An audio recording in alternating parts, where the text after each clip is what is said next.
अस्सलामुअलैकुम। आईआर का बहुत इम्पोर्टेंट कॉन्सेप्ट कैपिटलिज्म।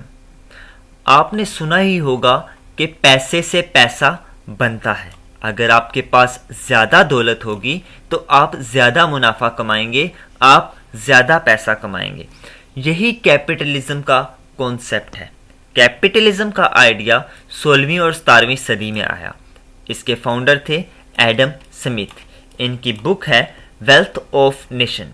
इस बुक के तहत कैपिटलिज्म की वो डेफिनेशन बताते हैं, ऐसी सोसाइटी जिसमें लोग अपनी सलाहियत, अपनी एबिलिटीज़ के हिसाब से काम करेंगे, लेकिन उनको तनख्वाहें उनकी वेल्थ और उनके कैपिटल के हिसाब से दी जाएंगी। एग्जाम्पल, एक अमीर और गरीब बंदा। अमीर वो जिसके पास ज़्यादा दौलत है और गरीब वो जिसके पास कम दौलत है। रिच और पुअर का कॉन्सेप्ट यहाँ पे आ गया। दोनों काम करते हैं 5 घंटे और अपनी पूरी सलाहियत, एबिलिटीज़ के साथ ताकत लगा के काम करते हैं, लेकिन ज़्यादा तनख्वाह उस शख्स को मिलेगी जिसके पास दौलत ज़्यादा है, मतलब कि रिच मैन को। पुअर मैन को पैसे कम मिलेंगे। यही कैपिटलिज्म का कॉन्सेप्ट है। अब आप सोच रहे होंगे कि जिन ममालिक में कैपिटलिज्म को फॉलो किया जाता है तो वो इतने तरक्की याफ्ता क्यों हैं। तो उनको बताने के लिए वेल्थ ऑफ नेशन जो एडम स्मिथ की बुक थी, उसके अंदर 3 कॉन्सेप्ट बताए गए हैं, जिनमें नंबर 1 है they promote privatization. Privatization means own by individual.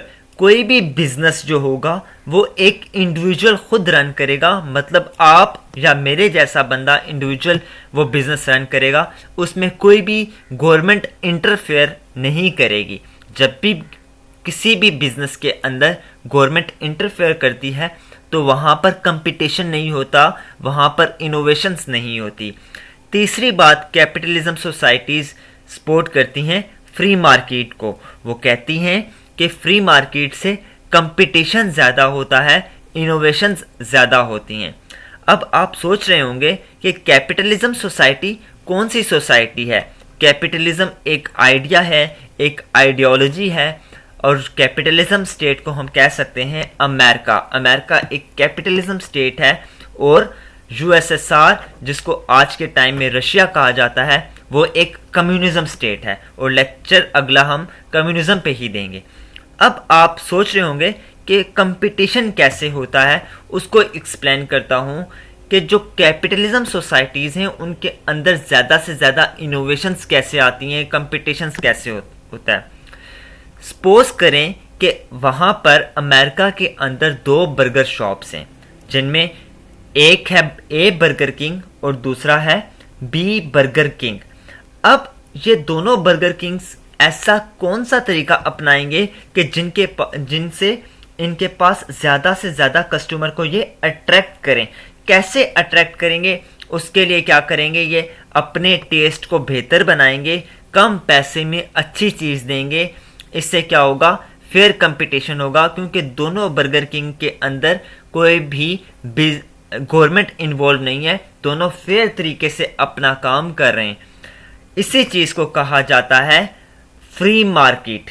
Means कोई भी इन दोनों को फोर्स नहीं कर रहा कि आप कम पैसों में अच्छी चीज़ दें। ये दोनों खुद ही अपने आइडियाज़, अपनी इनोवेशंस ला रहे हैं कि हम क्या करें जिससे हमारी चीज़ अच्छी बने और ज़्यादा से ज़्यादा हमारे कस्टमर अट्रैक्ट हों और वह हमारे पास आएँ। इसी कॉन्सेप्ट को कहा जाता है इनविजिबल हैंड। इस वजह से क्या होता है कि ये जो बर्गर किंग्स हैं ये अपने जो वर्कर्स हैं उनको स्पेशलाइज्ड रखते हैं, मतलब कि हर बंदा उसी काम को फोकियत देगा, तरजीह देगा जो जिसमें स्पेशलाइज्ड हो, और इसी के लिए वो सेपरेट वर्कर रखते हैं हर चीज़ के लिए। अब चिकन फ्राई करने के लिए बर्गर में अलग बंदा होगा, फिर उसको बन को काटने के लिए अलग होगा, बन को फ्राई करने के लिए अलग होगा। इस चीज़ से क्या होता है कैपिटलिज्म सोसाइटी में कि कम वक्त में ज़्यादा प्रोडक्टिविटी और एफिशिएंसी होती है। इसकी दूसरी एग्जांपल आप एप्पल के मोबाइल देख सकते हैं कि एक बंदा उसकी एलईडीज़ को जोड़ रहा होता है, दूसरा बंदा उसके अंदर माइक फिट कर रहा होता है, तीसरा बंदा उसके स्पीकर सेट कर रहा होता है। इससे क्या होता है कि कम टाइम में ज़्यादा आईफोन्स सेल होते हैं और बनते हैं। 16वीं और 17वीं सदी से ये आइडिया चलता रहा, लेकिन जब 1929 के अंदर ग्रेट डिप्रेशन आया तो ये आइडिया फ्लॉप हो गया। इस ग्रेट डिप्रेशन ने यूएस की इकोनॉमी को बुरी तरह तबाह करके रख दिया। बहुत से लोग बेघर हो गए, जिनकी जॉब्स थी वो अनएम्प्लॉयड हो गए। पूरी इंटरनेशनल ट्रेड मार्केट कोलैप्स होके रह गई।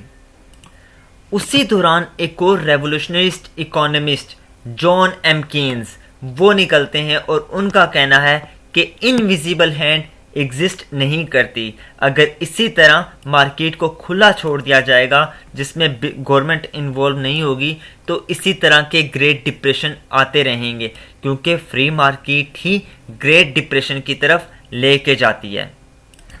कीन्स का कहना था कि गवर्नमेंट को ऐसे रूल्स एंड रेगुलेशंस बनाने चाहिए जिस तरीके से वो बिजनेस में इंटरफेयर करे। कुछ टाइम तक कीन्स की ही आइडियोलॉजी को फॉलो किया गया, कीन्स के ही कैपिटलिज्म मॉडल को फॉलो किया गया, लेकिन 1980s में न्यू मॉडल ऑफ कैपिटलिज्म आता है जिसके मुताबिक वापस फ्री मार्केट को प्रमोट किया गया। कीन्स के आने के बाद फ्री मार्केट का कॉन्सेप्ट बंद हो गया, लेकिन 1980s के बाद फ्री मार्केट का कॉन्सेप्ट वापस री इंट्रोड्यूस होता है जिसको कहा जाता है न्यू लिबरलिज्म। ये बेसिकली कैपिटलिज्म का ही कॉन्सेप्ट है, जबकि ये न्यू मॉडल आया इसमें सिर्फ इतना फ़र्क है कि पहले फ्री मार्केट का कॉन्सेप्ट बंद कर दिया गया था जॉन एम कीन्स ने, लेकिन बाद में ये फ्री मार्केट का कॉन्सेप्ट वापस री इंट्रोड्यूस हुआ। अब पिछले 40 सालों से न्यू लिबरलिज्म का मॉडल अपनाया जा रहा है, पूरी दुनिया के अंदर प्रैक्टिस हो रहा है। इससे क्या हो रहा है कि दुनिया के अंदर इनइक्वालिटी काफ़ी ज़्यादा प्रमोट हो रही है। Inequality means rich and poor का कॉन्सेप्ट काफ़ी ज़्यादा देखने को मिल रहा है। अमीर अमीर से अमीर तर हो रहा है और गरीब गरीब से गरीब तर हो रहा है। इसकी डिटेल्ड वीडियो मैंने ऊपर आई बटन में और डिस्क्रिप्शन में अटैच की गई है, आप इसको देख सकते हैं। होप सो आपको ये लेक्चर इन्फॉर्मेटिव लगा होगा। Thank you for watching, really appreciate your time. Kindly channel को सब्सक्राइब करना मत भूलें और बेल आइकन को लाजमी प्रेस करें ताकि हर आने वाली वीडियो आईआर से रिलेटेड, करंट अफेयर्स से रिलेटेड, वर्ल्ड पॉलिटिक्स से रिलेटेड आपको सबसे पहले मिल सके। अल्लाह हाफिज़।